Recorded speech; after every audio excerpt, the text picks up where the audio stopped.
जय जय रघुवीर समर्थ. श्रीमत दासबोध. दशक 12वा. विवेक वैराग्य नाम. समास 5वा. आत्मनिवेदन नाम. श्रीराम समर्थ. रेखेचे गुंडाळे केले, मातृकाक्षरी शब्द झाले, शब्द मिळवून झाले श्लोक गद्य प्रबंध. म्हणजे रेषा काढून तिला निरनिराळे वेगवेगळे आकार दिले की अक्षरे तयार होतात. त्या अक्षरांना काना मात्रा दिल्यामुळे शब्द तयार होतात. असे अनेक शब्द एकत्र येऊन त्यातून श्लोक, गद्य, पद्य, प्रबंध असे वगैरे साहित्य निर्माण होते. पहा, प्रपंच आणि परमार्थाच्या यशस्वीतेसाठी विवेक वैराग्य नामाचा मनोहारी संगम साधकाच्या जीवनात असणं किती अगत्याचं असतं. आणि त्यामुळे त्या साधकाची भक्ती, त्यांचं कर्म, त्यांचे प्रयत्न, त्यांची धारणा किती पराकोटीची असते यावर आपण मागच्या समासात विचारपूर्वक विचार विमर्श केलेला आहे. विवेक वैराग्यरूपी भक्कम चाक असलेल्या रथावर आता आपण आरूढ झालो आहोत. सद्गुरूंच्या हाती सारथ्य सोपवलेलं आहे. म्हणजे आता हमखास आत्मबोध होणार असं समजण्याची घाई मात्र आपण करू नये. कारण परमेश्वराच्या भेटीसाठी आपल्याला आत्मनिवेदनरूपी महाद्वारातून अजून आत जायचं आहे, हे लक्षात आणून देणारा हा समास आहे. 4थ्या दशकात समर्थांनी श्रवण, कीर्तन, नामस्मरण, पादसेवन, अर्चन, वंदन, दास्य, सख्य आणि आत्मनिवेदन या नवविधा भक्तींचं विस्तृतपणे केलेलं वर्णन आपण सर्वांनी अभ्यासलेलं आहे. या साऱ्या भक्तिमार्गांचा शेवट आत्मनिवेदनात होतो. आत्मनिवेदनाशिवाय भगवंत भेट होत नाही, हे त्रिवार सत्य आहे. इथं एक गंमत अशी आहे की भक्ताच्या पहिल्या 8 प्रकारांत काय करायचं आहे याची कल्पना आपल्याला असते.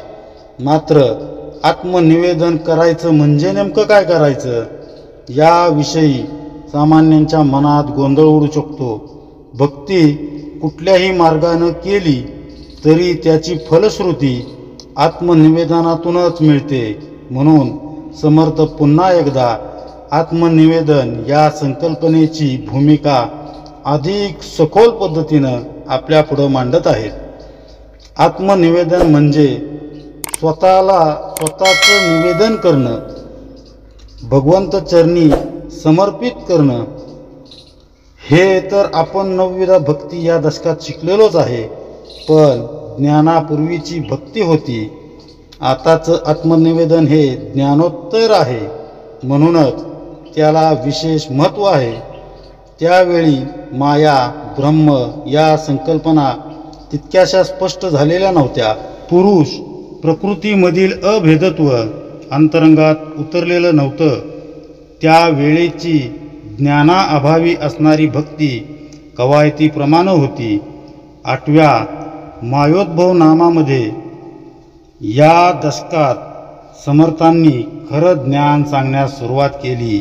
आपल्या मनाचं, 8ही देहांचं, त्याचप्रमाणे अष्टदा प्रकृती ब्रह्मांड याचं तपशीलवार विवेचन करून आणि त्या पलीकडं असलेलं निश्चळ तत्व आणि मी हे अभिन्न आहोत इथपर्यंत त्यांनी आपल्या ज्ञानाची कक्षा रुंदावली. अशा ज्ञानोत्तर भक्तीच्या शुभ्र पडद्यावर समर्थ आता आत्मनिवेदन रूपी कुंचल्यानं निश्चळ परब्रह्माचं स्वरूप चितारण्याचा प्रयत्न करत आहेत. विवेकी वैराग्यशील सत्पुरुष अंतर्बाह्य मोकळा असतो. दृश्यातील पाशातून तो सुटलेला असतो, मुक्त असतो. असा सत्वशील साधूच आत्मनिवेदन करू शकतो. आत्मनिवेदन म्हणजे माझं स्वतःचं समर्पण. परंतु हा मी आहे तरी कोण माझ्यासारखेच दिसणारे असंख्य जीव कोण आहेत? शास्त्र सांगतं त्याप्रमाणे 84 लक्ष योनीतील अनंत जीव तरी कोण आहेत? मग त्या प्रत्येकानं कुणाला समर्पित व्हायचंय? काय केल्यानं आत्मनिवेदन घडतं? असे प्रश्न मनात योजूनच समर्थांनी या समासाची रचना केली आहे. सजीव सृष्टीतील असंख्य जीवांना ज्याच्या त्याच्या स्वभाव वैशिष्ट्यानुसार ओळखायचं म्हटल्यास, त्यांच्या गुणांनुसार अभ्यास करायचा म्हटल्यास ते मानवी बुद्धीला झेपण्याच्या पलीकडचं आहे हे सांगण्यास कोण्या ज्योतिषाची गरज नाही आहे.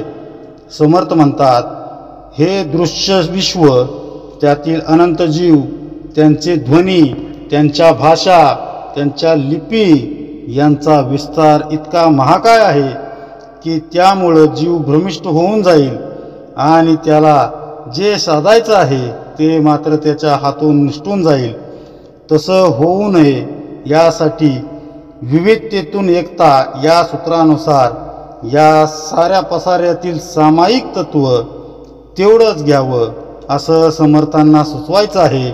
म्हणून या ब्रह्मांडाचा मूलाधार असणाऱ्या ओंकाराला समोर ठेवून समर्थ लिहितायत की, रेखेचे गुंडाळे केले, मातृकाक्षरी शब्द झाले, शब्द मिळवून झाले श्लोक गद्य प्रबंध. वेदशास्त्रे पुराणे, नाना काव्ये निरूपणे, ग्रंथभेद अनुवादने किती मनोनी. म्हणजे वेदशास्त्रे पुराणे, नाना काव्ये, निरूपणे इत्यादी ग्रंथांचे अनेक प्रकार आहेत. ते किती म्हणून सांगावेत? पहा, वेगवेगळ्या आकारांच्या रेषांपासून अक्षरांपासून शब्द बनतात. शब्दातून भावार्थ तयार होतो आणि तो श्लोक गद्य पद्यातून व्यक्त होतो. त्यातूनच ग्रंथसंपदा, शास्त्र, पुराण, महाकाव्यसंग्रह यांची निर्मिती होते. समर्थ पुढं सांगतायत की, अनेक ऋषींनी अनेक ग्रंथ रचले, त्यातून निरनिराळी मतं मांडली. अनेकांची भाषा, लिपी वेगवेगळी होती. उच्चार, त्यातून निर्माण होणारा नाद वेगवेगळा होता, निरनिराळा होता.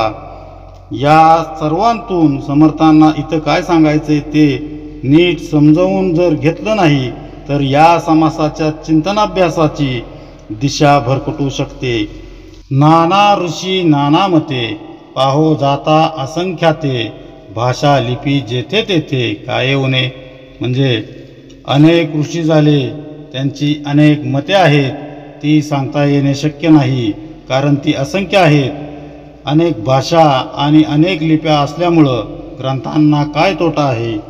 पहा, विश्वामध्ये अनंत जीव आहेत, त्यांची प्रत्येकाची संवाद साधण्याची भाषा, ध्वनी, नाद वेगवेगळे आहेत. त्यातील विविधता समजणं मानवी बुद्धीला अशक्य आहे. वर्ग रूचा श्रुती स्मृती, अधे स्वर्ग स्तबक जाती, प्रसंग माने समास पोती बहुधा नामे. म्हणजे वेदांतील वर्ग, वेद, मनु इत्यादी ऋषींनी समाजासाठी लिहिलेले मनुस्मृती आदी ग्रंथ, अध्याय, स्वर्ग, स्तबक, जाती इत्यादी ग्रंथ विभाग, माने, समास आदी चंपू आदी काव्यांचे भाव आणि पोथ्या किती म्हणून नावे सांगावीत. नाना पदे नाना श्लोक, नाना बीर नाना कडक, नाना सारख्या दोहडे अनेक. नामाभिधाने म्हणजे नाना पदे, नाना श्लोक, नाना वीर, कडक, साक्या, दोहे इत्यादी हिंदी काव्यातील छंद अशी अनेक नावे आहेत. डफ गाणे, माची गाणे, दंडी गाणे, कथा गाणे, नाना माने, नाना जसने, नाना खेळ. याशिवाय डफ गाणे, माची गाणे, दिंडी गाण्याचे प्रकार, तसेच कथा गाणे, नाना माने, नाना आडकथा, नाना खेळ इत्यादी गाण्यांचे अनेक प्रकार आहेत. ध्वनी घोष नाद रेखा, चहू वाचा मध्ये देखा, वाचा रूपेही एका.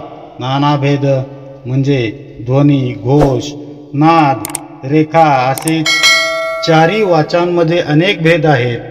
वाणीचेही अनेक प्रकार आहेत. उन्मेष परा ध्वनी पश्यंती, नाद मध्यमा शब्द चौथी, वैखरीपासून उमटती नाना शब्दरत्ने. म्हणजे उन्मेष म्हणजे स्फूर्ती, ही परावाचा होय. ध्वनी ही पश्यंती, नाद ही मध्यमा आणि शब्द ही चौथी वैखरी वाणी होय. या वैखरीपासूनच नाना शब्दरत्ने प्रगट होतात. पहा, ध्वनी, घोष, नाद, रेखा ही वाणींची चार रूपं. जाणीवेचे स्फुरण म्हणजे परावाणी, पश्यंती ध्वनी रूप, मध्यमा नाद रूप, तर वैखरी शब्द रूप आहे. ओंकार रूपी स्फुरणातून ध्वनी, ध्वनीमधून नाद आणि नादातून शब्द निर्मिती होऊन त्या शब्दांच्या अर्थाद्वारे माहितीचं वहन, विचारांची आदान प्रदान होते. शब्दांचं व्यक्त रूप म्हणजे रेखाटलेली अक्षर. अक्षर म्हणजे उभ्या, आडव्या, तिरप्या, अर्धगोलाकार रेषांचा काना, मात्रा, वेलांटी, उकार यांचाच तर खेळ आहे. भाषा कुठलीही असो, ती लिहिली जाते ती रेषांच्या साह्यानंच. रेखेचे गुंडाळे म्हणजेच अक्षरच नाद, ध्वनी निर्माण करतात.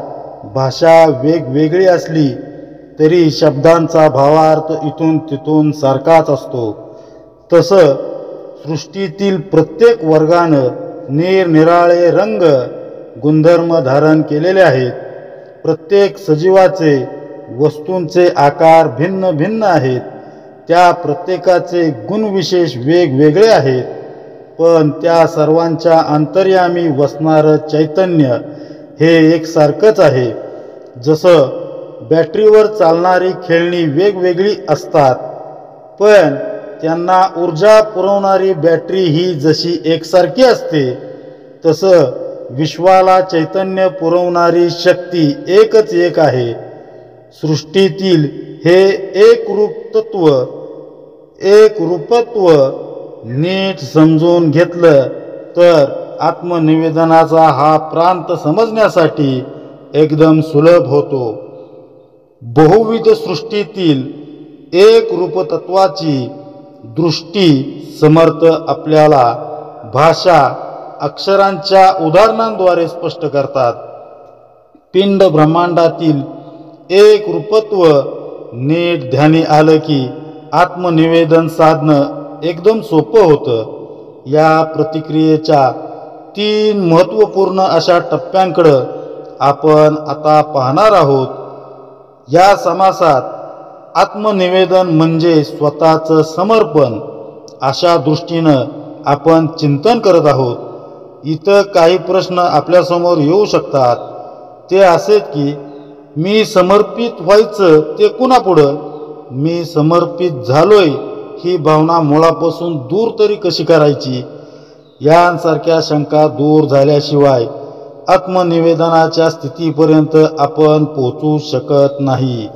सद्गुरू म्हणतात, भगवंताला सर्वांपेक्षा स्व द्यायला पाहिजे. स्व दिल्यावर सर्व नाही दिलं तरी चालतं, कारण ते आपल्या मालकीचं उरतच नाही. उलट सर्व देऊनही स्व द्यायचा राहिला तर सर्व दिल्याचं समाधान मिळत नाही. भगवंताला स्व देणं म्हणजे मी त्याचा आहे ही जाणीव मनामध्ये अखंड ठेवणं. हा स्व म्हणजे कोण याचंही सविस्तर चिंतन आपण केलेलं आहेच. या स्वला आपण उपाधीद्वारे जाणतो. व्यवहारात आपण स्वतःची ओळख गुण विशेषांच्याच तर मदतीनं करून देत असतो. माझं नाव अमुक, उंची तमुक इतकी आहे, शिक्षण अमुक तमुक एवढं आहे, पद किंवा अधिकार अमुक तमुक आहे, या साऱ्या माझ्या उपाधीच आहेत. माझ्यात हा स्व अहंकार रूपानं वसतो. प्रथम त्याला ओळखता यायला हवं. जेव्हा या स्वची पूर्णाहुती पडते तेव्हाच सृष्टीत चराचरात भरून असलेला भगवंत आपल्यासाठी प्रगट होतो. म्हणूनच बहुरंगी बहुढंगी या सृष्टीला एकत्वानं पाहण्याची दृष्टी प्रथमतः निर्माण करण्यावर समर्थांचा भर आहे. मनुष्याबरोबरच इतर प्राणीमात्रही ध्वनी नाद या माध्यमातूनच संवाद साधत असतात. त्या संवादाच्या अनंत शैली आपल्या आकलनापलीकडच्या आहेत. तेव्हा त्यातून सामायिक तत्व समर्थांनी हेरून ते आपल्या चिंतनासाठी घेतलेलं आहे. या अभ्यासातील आपण पुढची पायरी चढताना आत्मनिवेदनासाठी ज्या स्वला ओळखण्याची गरज असते तो स्व आहे तरी कसा हे आपण आता जाणून घेऊया. संवादाचं माध्यम म्हणजे भाषा. भाषेचं व्यक्त रूप म्हणजे ध्वनी नाद शब्द अक्षर यांच्या मुळाशी आहेत. त्या चत्वारवाच्या वैखरीच्या मदतीनं शब्द उच्चारता येतात. ध्वनी नाद करता येतो. कानांनी तो आवाज टिपला जातो आणि आपल्याला ज्ञान होतं. माहिती मिळते माहिती कळते. भुंकण्याचा आवाज कानी येतात. तो कुत्र्याचा आवाज आहे हे आपण टाळू शकतो ओळखू शकतो. कुजबूज चालली आहे म्हणजे तिथं माणसं असली पाहिजेत हे आपल्याला ओळखता येतं. चुकचुक हा आवाज पालीचा आहे. चिवचिव हा आवाज चिमण्यांचा आहे हे ऐकूनच आपल्याला सगळं काही समजतं. म्हणजेच वैखरीतून निघणारा आवाज कोणत्या योनीतील जीवाचा आहे हे आपल्याला अनुभवानं कळू शकतं. या वैखरीतून निघणाऱ्या शब्दांना आवाजाला जर कशाचं अधिष्ठान असेल तर ते मध्यमेचं. मध्यमा वाणीत नाद शब्द आकारास येतात. मग हा नाद कुठं तयार होतो हे काम पश्यंती वाणीचं असतं. पश्यंती वाणी ध्वनिरूप आहे. तिथं सतत नाद निर्माण होतच असतो. या पश्यंतीला आधार आहे तो परावाणीचा. परावाणीच्या अधिष्ठानावरच पश्यंती मध्यमा व वैखरीचा डोलारा टिकून असतो आणि शब्दांच्या माध्यमातून संदेश वहन माहितीची देवाणघेवाण होते. म्हणजेच दृश्याचं ज्ञान व्यक्त होत असतं. स्वच्या शोधात आपण इथपर्यंत येऊन पोचलो. परावाणी ही उन्मेषी आहे स्फूर्तिरूप आहे आणि या स्फूर्तीचं स्वरूप आहे वायूचं. वायू अत्यंत चंचल असल्यामुळं त्याला बांधून ठेवता येणं केवळ अशक्य आहे. असा चंचल वायू परावाणीला सतत प्रेरित करत असतो. वायूच्या मदतीनंच ती स्फूर्ती परेतून पश्यंतीमध्ये तिथून मध्यमेत आणि मग तिथून वैखरीत येते आणि अनंत प्रकारात दृश्यात विभागते. यावरून आपल्या असं लक्षात येतं की या साऱ्या उपाधींच्या म्हणजेच स्वच्या मुळाशी जर कुणी असेल तर तो आहे वायू. भगवंताचा दास बनून राहणारा एकोहम बहुश्याम या भगवंताच्या संकल्पनेचा विस्तार करणाराही वायूच आहे. आणि आपले सद्गुरू समर्थही त्याचाच अंश आहेत जे आपल्या स्वचा शोध घेत घेत आपल्याला परावाणीच्या मुळाशी असलेल्या वायू स्वरूपापर्यंत घेऊन आलेत. वायूच्या स्फूर्तीनंच हे दृश्य जगत निर्माण होतं साकार होतं आणि मी मात्र त्याला सत्य मानून बसतो. मी माझा देह माझा प्रपंच माझं घरदार कुटुंबीय पैसा अडका जमीन जुमला हे सर्व माझं आहे अशा भावनेतून त्या साऱ्यांना घट्ट कवटाळून बसतो. इथं आत्मनिवेदनाचा पहिला टप्पा येतो. उधारीनं घेतलेले पैसे आपण परत करतो. अनावधानानं समजा ते परत करायचे विसरले आणि कुणी ते लक्षात आणून दिलं तर आपण मनातूनच खजील होतो. ज्याच्याकडून पैसे उसने घेतले होते त्याची क्षमा मागून तातडीनं ते पैसे त्याला परत करतो. हीच बाब आत्मनिवेदनाच्या पहिल्या टप्प्यात लागू होते असं समर्थ समजवितात. आजवर जे जे काही तू माझं माझं म्हणत होतास ते सारं उधारीचं आहे. बरं, माझं म्हटल्यामुळंच तुला जडत्व आलंय. दृश्याच्या बंधनातून तू जकडून घेतलंय स्वतःला. खरं तर तुझं मूळ स्वरूप वायूचं आहे. जाणीव रूप आहेस तू. दृश्याशी ममत्व जडल्यामुळं तू त्याच्याशी बांधला गेलायस. जेव्हा ज्याला मी माझं माझं म्हणतोय ते सारं तुझंच आहे रे भगवंता. ही तुझी ज्यावेळेस भावना होईल, ज्यावेळेस तुझी धारणा पक्की झाली की आत्मनिवेदनाची पहिली पायरी तू चढलास म्हणून समज. आठवण करून दिल्यानंतर उधारीचे पैसे परत करण्यासारखंच हे आहे. हे जड आत्मनिवेदन होय. मी व माझं सगळं भगवंताचं आहे या भावनेनं आपण राहत नाही. दृश्यातील गोष्टींचा खरा मालक कोण हे आपण साफ विसरून जातो आणि आसक्तीमुळं काळजी, भ्रांत, चिंता यांची आपण शिकार होतो. आसक्ती सोडणं, ममत्व विसरणं म्हणजे जड आत्मनिवेदन. दृश्याचा चालक, प्रेरक वायू आहे. केवळ भ्रमापोटी मी दृश्याला आपलं मानलं. ती माझी चूकच झाली. ही चूक आता मला उमगली आहे, समजली आहे. तेव्हा हे ज्याचं आहे त्याला देऊन टाकलं, समर्पित केलं की मला आतून मोकळं, हलकं वाटू लागतं. अशा जड आत्मनिवेदनाची भावना आपल्या अंतरंगात निर्माण व्हावी म्हणूनच तर संत मंडळी साध्या सोप्या गोष्टी सतत सांगत राहतात. तुकाराम महाराज त्यांच्या अभंगातून सांगतात, तुका म्हणजे घालू देवावरी भार, वाहू हा संसार देवापायी, नको नको मना गुंतू माया जाळी, काळ आला जवळी ग्रासावया. आणि एकनाथ महाराज म्हणतात, सकल जीवांचा करीतो सांभाळ, तुझ मोकलील ऐसे नाही. तर समर्थ सांगतात, रात्रंदिवस मन रागवी असावे, चिंतन नसावे कांचनाचे, चंचल हे मन रामा पायी लावा, तेने तो विसावा होईल जीवा. जीवाला खरा खुरा विश्राम मिळावा म्हणूनच सद्गुरू सांगत, तुम्ही फक्त नाम घ्या, बाकी सर्व मी करतो. या संत वचनांतील भावार्थ काय सांगतो?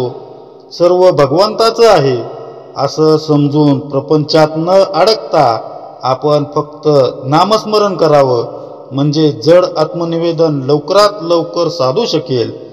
नाम घेणं म्हणजे परावाणीला स्फुरण देणाऱ्या, अर्थातच या दृश्य सृष्टीचा खरा मालक असणाऱ्या वायूचं स्मरण करणं. त्याचं स्मरण नित्य घडू लागलं की जड आत्मनिवेदनासाठी मनाची तयारी होऊ लागते. हे जीवनात उतरवायचं असेल तर विवेकाचा आधार हा हवाच.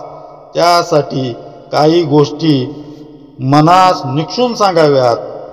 त्या म्हणजे हा देह, हा प्रपंच, जे जे मी माझं म्हणतोय ते सर्व तुझंच आहे रे भगवंता, असा बोध मनाला सतत देत राहावं. सर्व तुझंच आहे ही भावना आपल्या डोळ्यासमोर, आपल्या मनात सतत राहावी. भावांश म्हणजे भावार्थ असा आहे की कशावरही, अगदी आपल्या देहावरही आपली मालकी प्रस्थापित करू नये. दक्ष राहून हे जर आपण करू शकलो तर जड आत्मनिवेदनापासून आपण फार दूर नाहीये. साऱ्यांचे पास तोडणं, ऋणानुबंध तोडणं मनानं त्यासाठी आवश्यक असतं. पण हे करत असताना एक अनामिक भीती मनात घर करून असते, ती म्हणजे हे सारं कुणावर सोडायचं. याचं उत्तर आपण पुढे पाहणार आहोत. याचं उत्तर समर्थ आपल्याला देणारच आहेत. ज्यांनी जड आत्मनिवेदन साधलं त्याचं जीवन मंगलमय झालं. ज्यांनी आसक्तीनं दृश्यात स्वतःला कोंडून घेतलं त्यांच्या आयुष्यात केवळ घुसमटच पाहायला मिळते. मनातून ममत्व सोडण्याची कला जो साधतो तो साधक होय, हे सर्वांनी लक्षात ठेवलं पाहिजे. तोच जड आत्मनिवेदनातून पुढच्या टप्प्यावर कसा पोहोचतो, पुढच्या यात्रेवर तो कसा जातो, याचं चिंतन आपण पाहणार आहोत. विवेक आणि वैराग्याच्या मदतीनं संपूर्ण आत्मनिवेदन कसं साधायचं, या प्रक्रियेतील पहिला जड आत्मनिवेदनाचा भाग आपण आत्ताच निरूपणामध्ये अभ्यास केला आहे.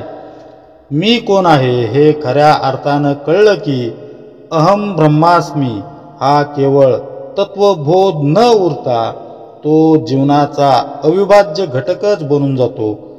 ती जाणीव आपल्याला आतून मोकळं करते. ज्यानं स्वतःचं खरं स्वरूप जाणलं, जो दृश्याच्या पाशातून सुटला, त्याला जड आत्मनिवेदन साधलं असं म्हणायला काही हरकत नाही. अशी मुक्तावस्था संतांच्या जीवनचरित्रावरून आपल्याला कळून येते. जड आत्मनिवेदनानंतर काय येतं ते चंचल आत्मनिवेदन. आता हे जड काय, चंचल काय आहे, असा सामान्य जनांस प्रश्न पडू शकतो. त्यावर थोडासा विचार विमर्श करू. दृश्यातील सारे सजीव निर्जीव घटक पंचभूतात्मक असल्यामुळं ते जड या वर्गात मोडतात. जडाला वस्तुमान आहे, आकारमान आहे, वेगवेगळे गुणधर्म आहेत. मी देखील याच दृश्य पसाऱ्यातील एक छोटा बिंदू आहे. विवेक वैराग्याअभावी मी दृश्याशी सख्य केलं, त्यातून ममत्व जडलं आणि त्यामुळंच स्वभावतः मुक्त असणारा मी आसक्तीमुळं जड झालो, जखडून गेलो.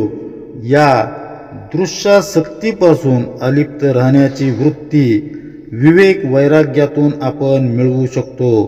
पण बुद्धी पडत मूर्खता आपला वारंवार घात करते आणि दृश्याच्या बंधनात अडकवून ठेवते. हे आपल्याला कळतं पण वळत नाही, आणि त्याला कारण आहे आपली आसक्ती.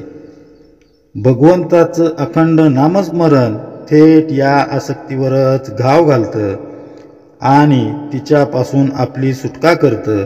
म्हणून संतांनी नामस्मरण हेच भगवंत प्राप्तीचं सुलभ साधन आहे असं एक मुखानं सांगून ठेवलंय. नामच जड आत्मनिवेदनाची स्थिती आपल्या जीवनात घेऊन येतं. मात्र या टप्प्यावर घसरण होण्याची शक्यता असते, अशी सूचना समर्थ आपल्याला करत आहेत. ती घसरण कोणती ते आपण बघूया. जड आत्मनिवेदन जमलं म्हणजेच जे आहे ते सारं भगवंताच्या मालकीचं आहे अशी आपली दृढ धारणा झाली आहे असं समजूया. पण नेमकं याच वेळेला हे सारं भगवंताचं आहे, मग ते नीट सांभाळायला नको का? भगवंतानं ते मला दिलंय, मग त्याचा पुरेपूर उपभोग नको का घ्यायला? त्याचा उपभोग घेतला पाहिजे. मी तसं नाही केलं तर भगवंताला काय वाटेल, अशी एक विचित्र भूमिका मनात तयार होण्याचा संभव असतो. अशी भूमिका कर्तेपणातून किंवा अज्ञानातून तयार होऊ शकते. कर्तेपण स्वतःकडे घेण्याच्या नादात आपण वादविवादाला, संघर्षालाच आमंत्रण देत असतो. हे आपल्या ध्यानातच येत नाही. कुटुंबासाठी मी किती कष्टा खाल्ल्या, किती खस्ता खात आलेलो आहोत. संस्था उभारण्याकामासाठी म्हणजे संस्थेची स्थापना करण्यासाठी मी कसे कष्ट केलेत, मी किती कष्ट उपसलेत. समाजासाठी मी किती झटलो. इथपासून ते राजकीय पक्षांच्या वाढीसाठी किंवा देशाच्या प्रगतीसाठी मी किती त्याग केला. अशा वर्चस्व मिळवण्याच्या, श्रेय लाटण्याच्या विचारांना प्रत्येक जण कर्तेपणाची शेखी मिरवण्यासाठीच धडपडत असतो. विधायक कार्य करूनही मी ते केलं नाही असं प्रांजळपणे सांगणारा आजच्या जगात खूप दुर्मिळच, खूप वेगळाच. मीपणाचा भ्रम तशी भावनाच आपल्या मनात निर्माण होऊ देत नाही. उलट मीच कसा मोठा, माझंच कर्तृत्व किती थोर असं वर्चस्व जर नाही सिद्ध केलं तर जग मला दूर सारेल. माझा पोटापाण्याचा प्रश्न उद्भवू शकतो अशी एक अनामिक भीती जवळजवळ प्रत्येकाच्याच मनात घर करून असते. त्यामुळं मनुष्य कर्तेपणाचा टेंबा मिरवण्याची एकही संधी सोडत नाही. मात्र खरंच मी करता आहे का याचा थोडासा आपणही विचार करूया. माझा जन्म झाला तो मातेच्या उदरातून. तिथं मला अन्न, पाणी, प्राणवायूचा पुरवठा कुणी केला? गर्भाशयाच्या उकाड्यात मला शीतलता प्रदान कुणी केली? कुणी थंडावा दिला? श्रद्धा, विश्वास मनी धरून अशा प्रश्नांची उत्तरं जर आपण शोधू शकलो तर भगवंतच माझा सर्व स्थितीत सांभाळ करणारा आहे असं लक्षात येतं. म्हणून तर मध्व मुनीश्वर म्हणतात, तू माझा यजमान रामा, तू माझा यजमान रे. पहिल्या श्वासापासून नव्हे तर गर्भात असताना जेव्हा मला जाणीव नव्हती, शक्ती नव्हती, तेव्हापासून तो भगवंतच तर मला सांभाळतो आहे. पण होतं काय, आज थोडा पैसा अडका कमवला, नावलौकिक झाला की भगवंताला डावलून त्या सर्वांचं श्रेय आपण लागली स्वतःकडे घेतो आणि त्यामुळं जड आत्मनिवेदनाच्या सुखदायक स्थितीला आपण मुकून जातो. थोडाफार सत्संग होत असेल तर विवेकानं एखाद्याला मी करता भोगता नाही याची पुसटची का होईना जाणीव होते. पण मन मात्र तसं मानायला तयार होत नसतं. माझ्याशिवाय आहेच कोण अशी मनाची ताठर भूमिका असल्यामुळं जड आत्मनिवेदन आपणापासून दूरच राहतं. घरातील एक साधं उदाहरण आपण बघूया. जागचं उठून पेल्यात पाणी भरणं किंवा ते पिऊन स्वतःची तहान भागवणं ही तशी बघितली तर किरकोळ घटना. मी उठतो, मी पेल्यात पाणी ओततो आणि ते पिणारा मीच, अशीच आपली भावना असते. पण क्षणभर विचार करा, जागचं उठताना किंवा पेल्यात पाणी ओतताना किंवा पेल्यात पाणी ओतताच भोवळ येऊन, चक्कर येऊन किंवा काही कारणानं आपण जागच्या जागी कोसळलो तर त्यावेळी कुठं जातं आपलं कर्तेपण? क्षणात होत्याचं नव्हतं झालेली कित्येक उदाहरणं आपण नित्य पाहत असतो. त्यावेळी असलेली परिस्थिती मुकाट्यानं स्वीकारण्याशिवाय आपण काहीच करू शकत नाही. म्हणजेच मला चालवणारा, जगवणारा कुणीतरी वेगळाच आहे, मी केवळ निमित्त आहे. मला कठपुतलीच्या बाहुलीप्रमाणे नाचवलं जातंय ही वस्तुस्थिती मान्य करायला हवी. तरीही जीवनातील प्रत्येक कृतीचं श्रेय मी स्वतःकडे घेतोय याहून मोठा विनोद तो कुठला? अहंता, कर्तेपणाची ही धारणाच मनुष्याच्या जड आत्मनिवेदनातील मोठा अडथळा आहे. हा अडथळा दूर करण्याचा मार्ग अत्यंत सोपा आहे. पण म्हणतात ना, जे सहज सोपं असतं ते करणं तितकंच अवघड असतं. समर्थ पुढे सांगतात, आकार उकार मकार अर्धमात्रांचे अंतरंग औष्ट मात्रा तदनंतर 52 मातृका. म्हणजे सर्वात आधी सर्वप्रथम आकार, उकार, मकार आणि अर्धमात्रा मिळून 3.5 मात्रांचा प्रणव ओंकार उत्पन्न झाला आणि त्यानंतर 16 स्वर आणि 36 व्यंजने मिळून 52 अक्षरे निर्माण झाली. नानाभेद रागज्ञान, नृत्यभेद तानमान, अर्थभेद तत्वज्ञान, विवंचना म्हणजे नाना प्रकारचे रागज्ञान, नृत्यांचे भेद तापमान, अर्थभेद तत्वज्ञान आणि त्यांचे विवरण सर्व काही शब्दांच्या योगे चालते. तत्वांमध्ये मुख्य तत्व ते जाणावे शुद्ध सत्व, अर्धमात्रा महत्तत्व, मूळमाया म्हणजे तत्वांमध्ये शुद्ध सत्व हे मुख्य तत्व जाणावे, यालाच अर्धमात्रा महत्तत्व किंवा मूळ माया म्हणतात. नाना तत्वे लहान थोरे मिळून अष्टही शरीरे, अष्टदा प्रकृतीचे वारे निघून जाते. म्हणजे लहान थोर तत्वांच्या कमी अधिक मिश्रणाने 8 देह निर्माण होतात. म्हणजे ते कोणते? 4 पिंडांचे आणि 4 ब्रह्मांडांचे. पुढे पंचमहाभूते आणि त्रिगुण मिळून अष्टदा प्रकृती बनते.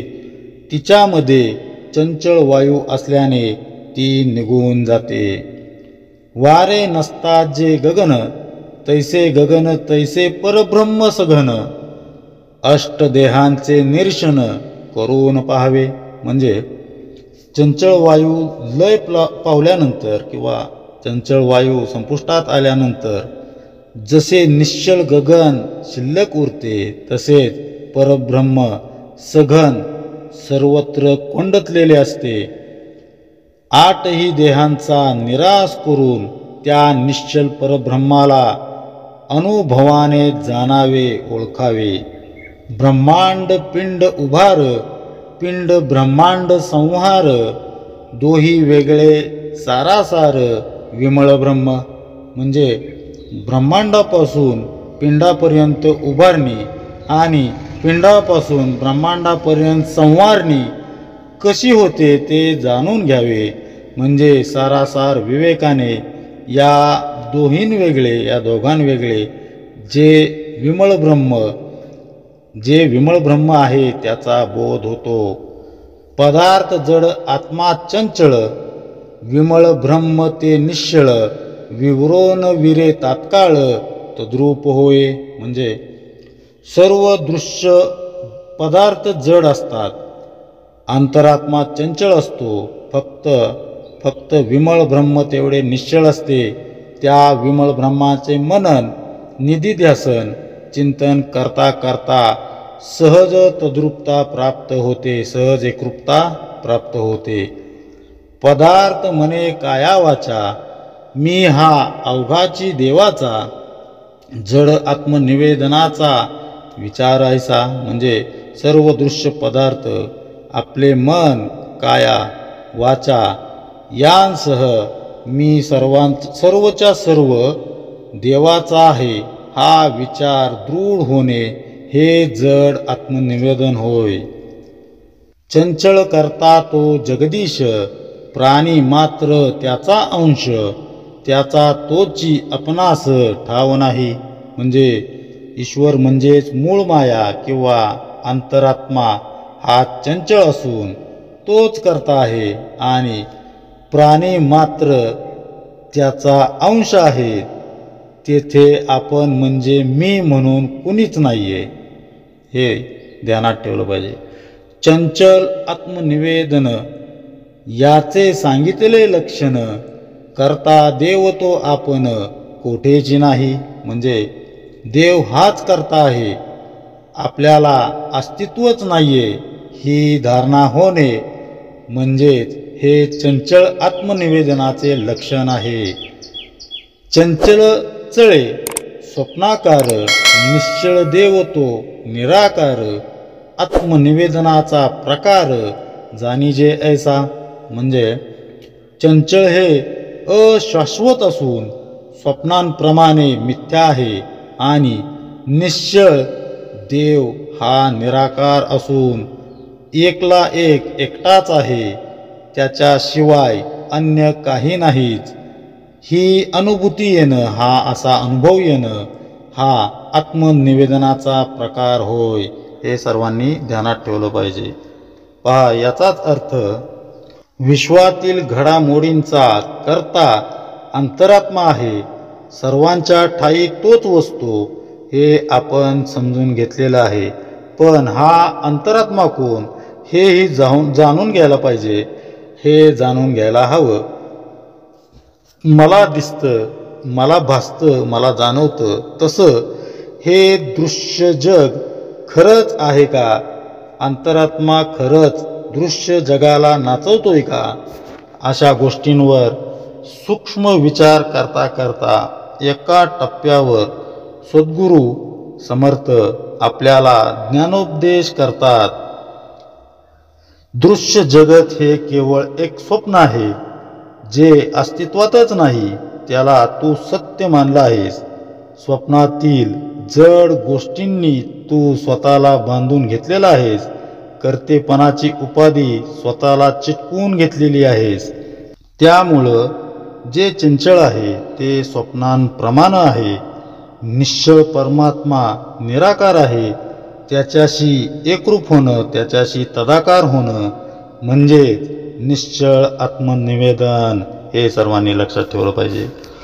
6व्या देवशोधन नाम दशकाच्या शेवटच्या समासात समर्थांनी ज्या रूपकाच्या मदतीनं जगाचं मिथ्यत्व आपल्याला समजवलं होतं तेच रूपक पुन्हा एकदा आपण थोडक्यात पाहणार आहोत. समर्थ जीवाला सांगतात, तुला गाढ झोप लागलेली आहे आणि झोपेत तुला एक स्वप्न पडलं. त्या स्वप्नातही तुला झोप लागलेली आहे आणि त्या झोपेतही तू दुसरं स्वप्न बघत आहेस. अज्ञानवश मायेच्या ग्लानीमुळं पडलेली ही 2 स्वप्न कोणती? मी आत्मा आहे ह्या जागेपणाच्या सहजस्थितीतूनच मी देहच आहे ही तुझी निश्चयात्मक भूमिका म्हणजे तुझं पहिलं स्वप्न, तर माझा प्रपंच आहे हे तुझं दुसरं स्वप्न म्हणजे स्वप्नातील स्वप्न. मी जीव आहे, मी देह आहे या भ्रमामुळं तू स्वतःच्या निजस्थितीपासून दूर गेलास. त्यात भर म्हणून प्रपंचाला तू इतकं सत्य मानलं आहेस आणि सुखाशेनं सुख आणि आशा सुखाशेनं त्याच्या तू इतका आहारी गेला आहेस की परमार्थही प्रपंचासाठीच करण्यापर्यंत सद्गुरूंना माझा प्रपंच नीट करा असं म्हणण्यापर्यंत तुझी मजल गेलेली आहे. या दुहेरी स्वप्नातून बाहेर पडण्याची कला केवळ सद्गुरूच शिकवतात. म्हणूनच तुकोबा महाराज म्हणतात, तुकाराम महाराज म्हणतात, काय वानू मी या संतांचे उपकार मज निरंतर जागविती. अरे वा, किती सुंदर. सद्गुरूंच्या प्रयत्नांना प्रतिसाद देऊन जो जागा होतो तोच निश्चळ आत्मनिवेदनाच्या दिशेनं पुढं जात असतो. तुकाराम महाराज किती सुंदर म्हणून सांगतायत की काय कसं म्हणू मी या संतांचे किती उपकार, किती थोर उपकार माझ्यावरती आहेत, कारण ते मला निरंतर जागवत आहेत. पहा आता पुढे आपण पाहू. रावण हा शंकराचा असीम निस्सीम असा भक्त होता, पण सीता माऊलीच्या शोधार्थ हनुमान स्वारी साक्षात म्हणजे महादेवांचाच अंश, रुद्रांचा अंश रावणाच्या समोर येऊनही रावण अहंकार रूपी निद्रेतून जागा झाला नाही. तोच हनुमंत विभीषणाच्या दारात गेला तेव्हा तो मात्र तात्काळ जागा झाला आणि प्रभू रामांकडे घेऊन मला चला किंवा रामाकडे घेऊन मला चल म्हणून हनुमंताची विनवणी करू लागला. तसं आपल्यातील अहंकार रूपी रावण निद्रिस्त असतो, झोपलेला असतो. भक्ती स्वरूप होण्यासाठी त्याला ठार करून आपल्यातील विभीषणाला जागा करता आलं पाहिजे, यायला हवं. हे जेव्हा घडतं तेव्हा आपली दृश्यातील झोप उडते, स्वप्न भंगतं. त्यामुळं दुसरं स्वप्नही लयाला जातं. हाच तो सद्गुरूंचा कृपा आशीर्वाद आहे. सद्गुरूच आपल्याला भवनिद्रेतून जाग करतात. त्यांच्याकडे जाऊन स्वप्नपूर्तींची कामना न करता स्वप्नभंगाची याचना करावी. आपल्याला दृश्याशी ज्या चिज्जड ग्रंथांनी जकरून ठेवलेलं आहे त्यांना सोडवण्याची विनवणी गुरुरायांना करावी, म्हणजे ते दृश्य जगताचं खरं स्वरूप आपल्याला उलगडून दाखवतील. पहा, आपण या ठिकाणी एक उदाहरण पाहणार आहोत. एका भिकाऱ्याला कुणीतरी एक पिवळं धमक नाणं दिलं. ते नाणं सोन्याचं असावं असं समजून त्यानं ते बरेच वर्ष जीवापाड सांभाळलं. एके दिवशी तो ते नाणं घेऊन सोनाराकडे आला आणि त्यांना योग्य या नाण्याचं मूल्य द्या असं म्हणू लागला. सोनारानं ते नाणं तपासलं. ते पितळी निघालं.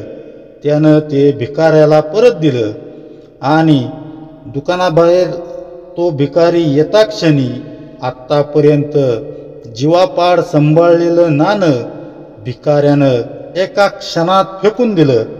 कारण त्याला आता तो खरं समजत असलेलं नाणं खोटं आहे हे कळालेलं होतं. तसं त्या सोनाराप्रमाणे सद्गुरू प्रपंचाचं मिथ्या स्वरूप आपल्याला समजावून सांगतात. एकदा का प्रपंचातील फोलपणात आपल्या लक्षात आला की मग आपण आपला सारा भार, सर्व जबाबदारी सद्गुरूंवर घालून नामस्मरणात रमू लागतो. दृश्य स्वप्नवत जगात मन लागेनासं होतं. भगवंताला सोडून प्रपंचाला आपलं म्हणणं म्हणजे हिरा टाकून या गारा देसी हाती असं सद्गुरूंचं जे सांगणं आहे ते आपल्याला पटतं. मग आपलं मन विश्राम पावतं आणि सद्गुरूंशी हितगुज करू लागतं. मी कोण आहे, माझं स्वरूप काय आहे ते सर्व आपल्याला समजायला लागतं. आपल्याला कळतं जे आहे ते सारं प्रभू रामांचं आहे, माझ्या रामरायाचं आहे. अगदी या देहासकट जे घडतंय ते राम इच्छेनंच घडतंय आणि ते माझ्या हिताचंच आहे हे समजायला हे मला समजलंय. मी त्यांचाच अंश आहे, त्याची इच्छा आहे म्हणून मी कर्म करतोय. अशी संपूर्ण समर्पण भावातून मी निघून जातो आणि सद्गुरूंच्या कृपाछत्राखाली निश्चळ आत्मनिवेदनाचा अनुपम्य असा सोहळा जीव अनुभवू लागतो. नुसत्या विचारानं आत्मनिवेदन साधणार नाही, त्याला विवेक वैराग्याचाही साथ हवीच. तुलसीदास म्हणतात त्याप्रमाणे बिनु हरी कृपा मिलही नाही संता, म्हणजे भगवंताच्या कृपेशिवाय संतांची भेट नाही. संत संगतीशिवाय विवेक वैराग्य नाही आणि विवेक वैराग्याचा घाव वर्मी बसल्याखेरीज दृश्याचं स्वप्न भंगणार नाही. संतांचं अस्तित्व त्यांच्या देहात नसून त्यांच्या वचनात असतं. सद्गुरू सांगतात त्याप्रमाणे जेथे नाम तेथे माझे प्राण ही सांभाळावी खूण, म्हणजे नाम सांभाळणं हीच खरी संत संगत होय. त्यातून प्राप्त होणाऱ्या विवेक वैराग्याच्या मदतीनं स्वप्नवत जग नष्ट होतं. शंकराचा जो अनुभव आहे, महादेवांचा जो अनुभव आहे, उमा कहू मैं अनुभव अपना, सत हरि भजनो जगत सब सपना.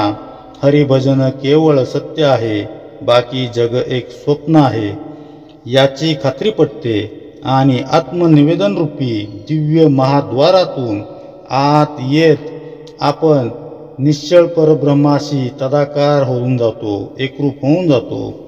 एक भगवत नाम तेवढं सत्य आहे, बाकी सारं झूट असं अनन्य भावानं समजून उमजून जो नामाला मी वाहतो तोच अंतरात्म्याला खरं निवेदन करतो की मी नाहीच, केवळ तूच आहेस. दीन ब्रह्मानंद प्रार्थितसे भावे, मन लय व्हावे रामरूपी.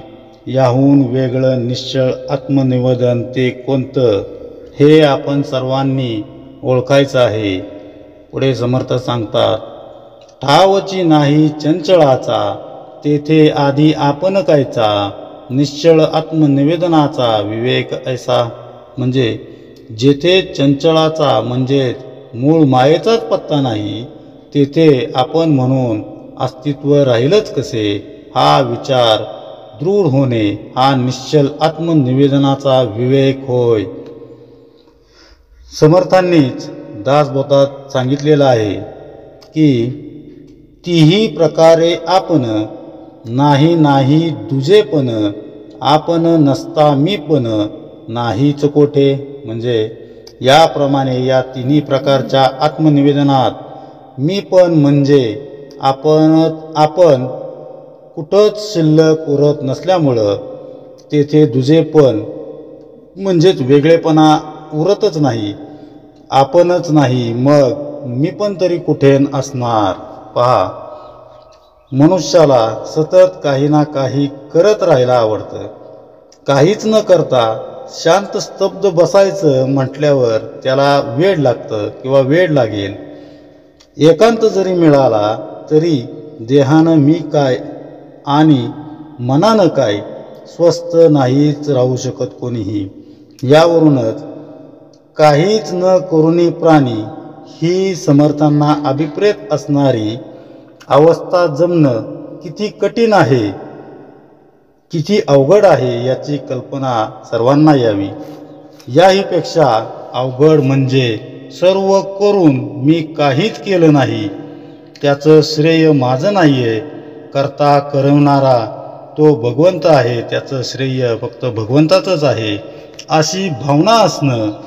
हातात कामच नसणाऱ्या किंवा एखाद्या बेरोजगार व्यक्तीनं मी काही काम करत नाही असं म्हणणं वेगळं निराळं, पण कर्तव्यदक्ष आणि कर्तव्यदक्ष राहून देहानं तसंच मनानं मी करता नाही असं मानणं यात जमीन आसमानचा फरक आहे. हे आपल्यासारख्या सुज्ञांच्या चटकन ध्यानात येईल. विवेक विचारानं स्वतःच्या कर्तेपणाचा जो आणि ज्यानं त्याग केला आहे, माझ्या सकट या ब्रह्मांडाचाही करता करविता तो रामच आहे, अशी ज्याची मजबूत धारणा आहे, भावना आहे, त्यानं साधन खऱ्या अर्थानं जीवनात उतरवलं आहे असं म्हणता येईल.